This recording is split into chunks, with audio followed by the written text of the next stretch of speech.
Hello, English 1B. I hope you're doing well. And please let me know if there are issues that come up with getting the work done, getting deadlines done, taken care of, all that sort of stuff. Again, I'll be flexible. This is not what we all signed up for. But most of all, I'm hoping that you're healthy and that you're able to take care of yourselves, take care of those you love, and that you are, I don't know, we're somehow trying to make it through. That's the idea. Okay, so here's my second lecture for English 1B on videotape. Rostand's Cyrano de Bergerac. It's a heroic comedy, and again, much later than the actions it's presenting. So it's a historical drama. It's working as a romantic comedy, but there are some moments of real loss. This is why there's a from the 90s, 80s or 90s, there's a comedy version set in modern times, a film version called Roxanne that I don't like, in part because two men end up sort of fighting a duel with tennis rackets. It's not, nobody gets hurt. But as you've seen in Act 1, and I will give this clip to you to remind you of a few things. As you've seen in Act 1, Valverde tries to be a bully on behalf of De Guiche. And, Cyrano himself, who you might think is a bit of a bully, isn't having that, and, makes fun of Valverde in various ways and ultimately stabs him.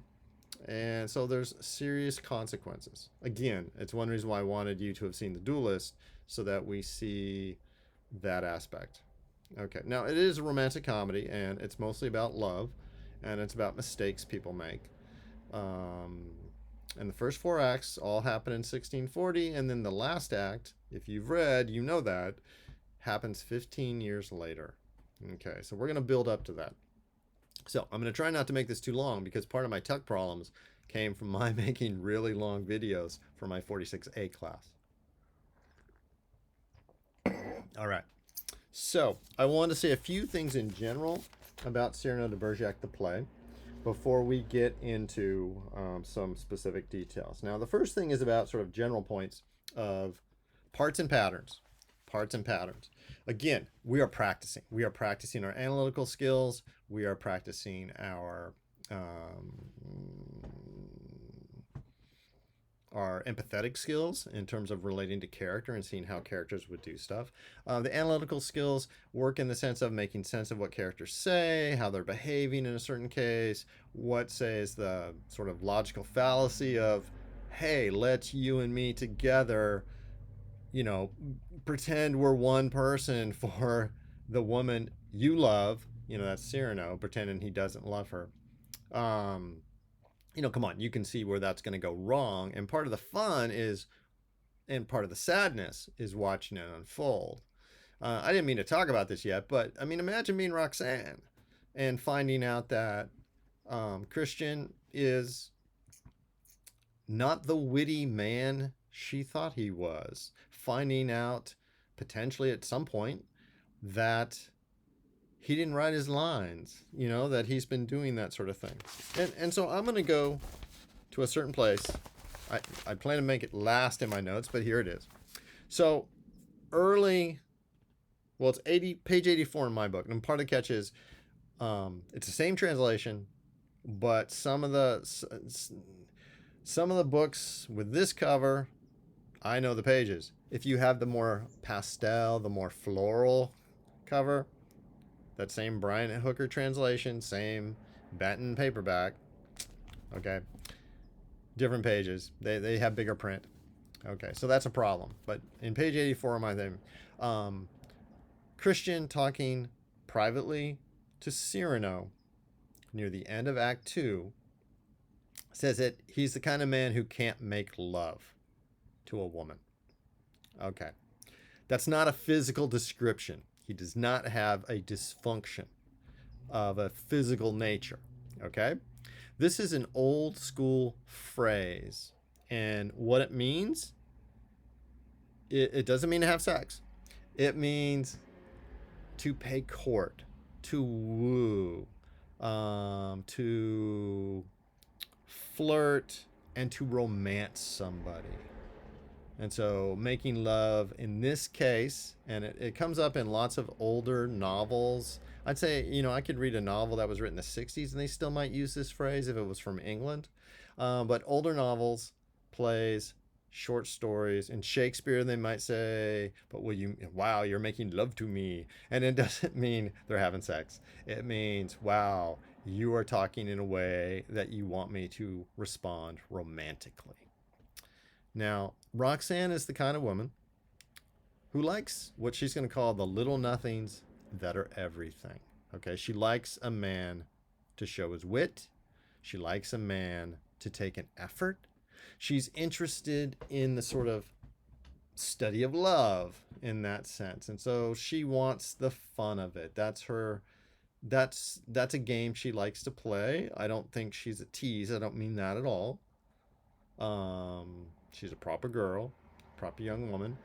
Um, and so, so Christian says this when he's talking to the drunk poet guy in the very beginning, a couple pages in. He says, I don't have wit. He doesn't mean he's a fool, because if you see the way he handles certain characters, the way he takes on near the end of Act 2, he takes on Cyrano and insults him directly because he's from a different part of the French countryside than all the other fellows in that regiment.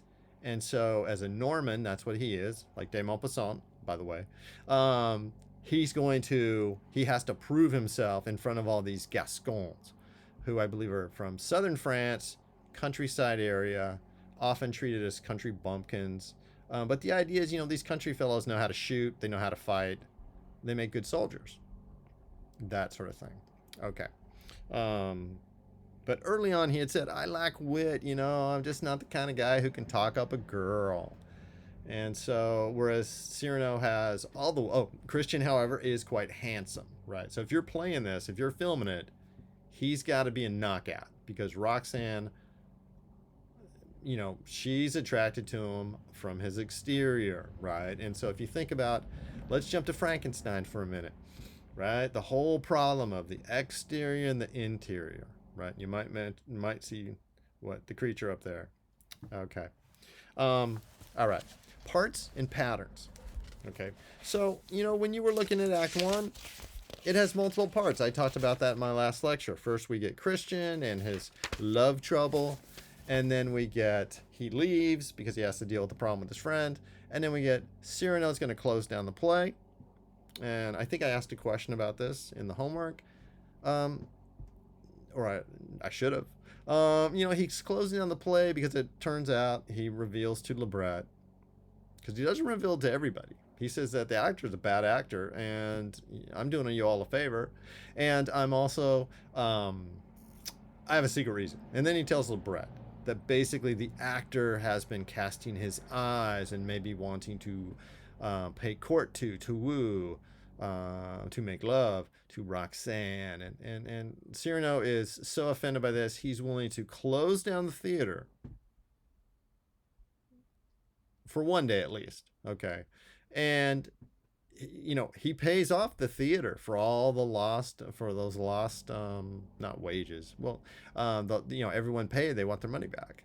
Okay. So, and as Lebret says, what a fool. And having thrown all that money and away in that way. And Cyrano says, what a gesture. Okay. Parts and patterns. We get the focus on Christian. We get Cyrano closing the theater. We get De Guiche and Valvert not happy about that. And it turns out that, and so then we have the duel. We have after the duel. And then you have the side thing with Cyrano and the orange girl and Lebret, etc., and leading to it. So there's parts. In Act 2, there's parts, if you think about it, we're in the bakery. And first we have Cyrano comes in, and we find out about the pastries. And yes, this is a historical fact that in the 17th century and earlier, and even in the 18th century, if your poems aren't doing well,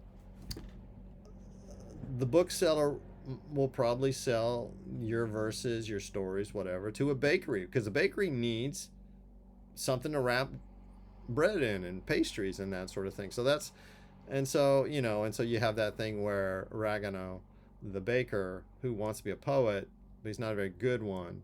He's a really good baker, though. And there's an important point about him being so good. And he doesn't just make sweets, he makes savories. Okay, that's going to matter later. Okay. All right. Okay. Parts. So we have Cyrano's waiting for his appointment in Act 2. So therefore we have the interactions with Ragano, etc. We then have Roxanne and her comrade, her companion, her chaperone, essentially. She needs a chaperone. And I hope you noticed how Cyrano got the chaperone off away so he could have a private talk with Roxanne. Because remember, Cyrano thinks Roxanne's interested in him at this point. And so he gets a bunch of treats, right? The baked goods for the chaperone. And then he wants her to go sit outside in the nice sunlight and eat her treats. And she says, but what if I finish them? He says, read the poetry, right? So again, Rostand weaving together the different aspects of the details for comedic effect. I mean, you might not have thought it was funny. I think it's funny. Okay. All right. And then, unfortunately, it turns out that Roxanne doesn't love Cyrano. She doesn't even realize Cyrano is attracted to her. She wants a favor, right? There's going to be a new recruit coming into Cyrano's regiment, and she knows how the soldiers are really hard on each other, would probably haze him because he's from the wrong part of the country, and so she wants Cyrano to protect him. Okay, and that will matter later. Okay. But parts. But then we're not even done. Roxanne leaves, and the Count de Guiche and various pub people show up because the word has gotten out that between Act 1 and Act 2, Cyrano has defeated the 100 men who were there to defeat, there to apparently kill, to beat the drunken poet Lignier, because Lignier's offended a powerful man, and it turns out we find this out in Act 2. That's the Count de Guiche. Okay, let's pause a moment here. What does it mean to send 100 men to admonish, to beat, to kill somebody you are unhappy with? I mean, that's overdoing it. It's a statement to the world that, you know what? It's sort of like it's a little bit like Montresor, right? In the Cask of Amontillado. It's like, whoa, you're really going pretty far for an insult.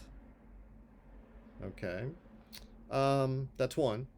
So that tells us a lot about the Count de Guiche, who's an important character because he also is lusting after Roxanne, and he wants to set her up to marry Valvert, because Valvert, I don't know if he survives or not, but Valvert was the sort of guy who would let his boss, have sex with his wife. I mean, that's there.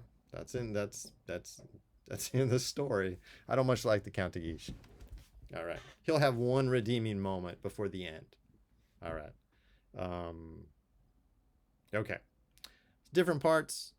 And then even after that, you have the encounter between the whole crowd scene with de Guiche and talking to Cyrano. And then they leave. And Cyrano and Lebret have a private moment. And then after that, we have to have the meeting with Christian and the cadets and Cyrano, a public scene, and then a private scene. And you might notice this has been going on in Act 1 and Act 2. A public scene, a private scene, a public scene, a private scene. That sort of pattern. Okay. So we have Cyrano's plotline, we have Roxanne's plotline, and we have Christian's plotline. And sometimes they run together and entangle each other, and sometimes they run on their own. Christian is coming into the regiment. That is separate from Roxanne. Cyrano doesn't let anyone insult him. That's separate from his love for Roxanne. that sort of thing. So, we do have these multiple plot lines. You could argue there's a De Guiche plot line as well, but I'll come back to that with Act 3 and Act 4. Okay. I don't want this to go too long. So, I needed this to be in units. And I also recommend watching these things in parts, especially because, uh, you might get tired of the yakking here. All right. So let me do another pattern. Nose scenes. Okay. So think about it. Valvert. This is, I think it's done well in the film. He comes up to, after Cyrano has closed down the theater production in Act 1, and he comes up and says, "You have a big nose." And, this is supposed to provoke Cyrano, and Cyrano is pretty mild about it at first, and the guy, Valvert, who seems a fool, is going to walk away. See, I have a problem with this, because he's a fool up here, but he's a good swordsman. And, most athletes I know, good athletes, they're smart. Okay, anyway. All right. He's a bit of a fool. And Cyrano takes this chance, and we have, again, it's one of those long speeches where he goes on as like, "You've wasted your opportunity. If you're going to insult me, come on. There's like 25, 30 different ways to insult me." And he walks Valvert through it. This is where the 1950 film version seems very, very useful to me, because you can see, oh, that's how it's played. Now it's like, it's fun. I think same thing with the duel. It gets fun. But pattern, nose scenes. That's the first one. And Cyrano, his nose is insulted, and he responds with wit. "I can insult myself so many better ways than you can. You're a fool." And force.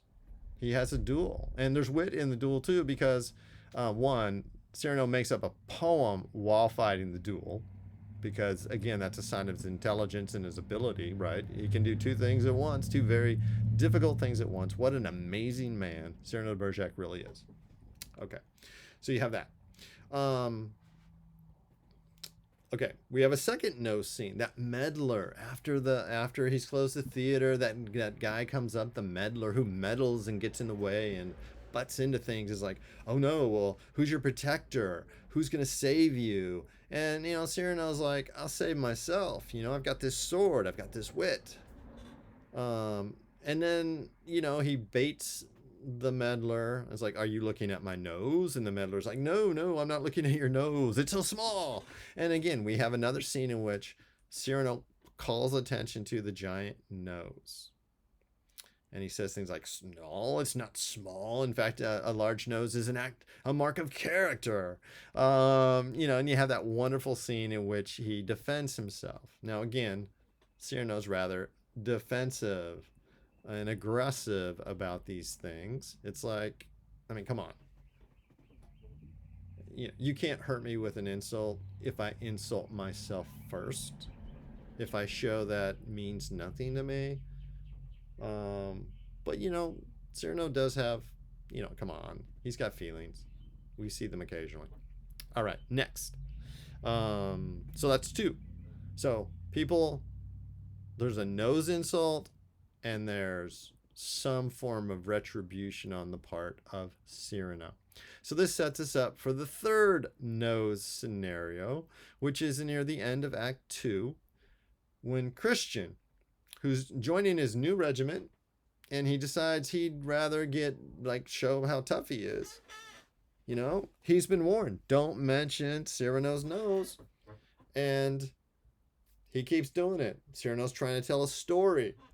I was doing this, and then by the nose, right? And Cyrano, and the cadets, the soldiers are like, "Oh no, Cyrano's gonna blow up at him," but Cyrano doesn't, right?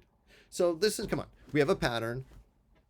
Something about the nose, retribution, and then boom, something about the nose, no retribution. Imagine, think about Cyrano here, how he doesn't want to take this. This is not how he does things, right? And so, but Cyrano's disarmed because he promised that he will He will take care of and protect Christian on behalf of Roxanne, right? So he owes that. But again, my point is no scene, no scene, retribution, retribution. Can't work that way. We're kind of waiting for it, but we also know, come on, this is called dramatic irony also. We know about the promise that Cyrano has made to Roxanne. And so therefore, we're not surprised that, Cyrano doesn't pull a sword out and fight this new recruit. Or make them do like clean the barracks or something like that, right? We know. And so we have that aspect. And but the other characters don't know, and that's why Cyrano has to act mad, kick everybody out, and then, hey, dude, she loves you, and I'll help you.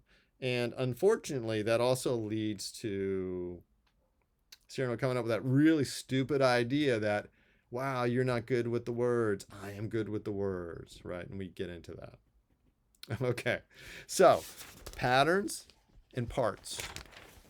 All right. The other thing I want to talk about is a key thing. Let's sort of say how far are we going. I think I'm going to stop right here. Okay. I'm going to stop right here right now, and I'll continue with another video. Okay. Hope you guys are doing well. Thanks a lot.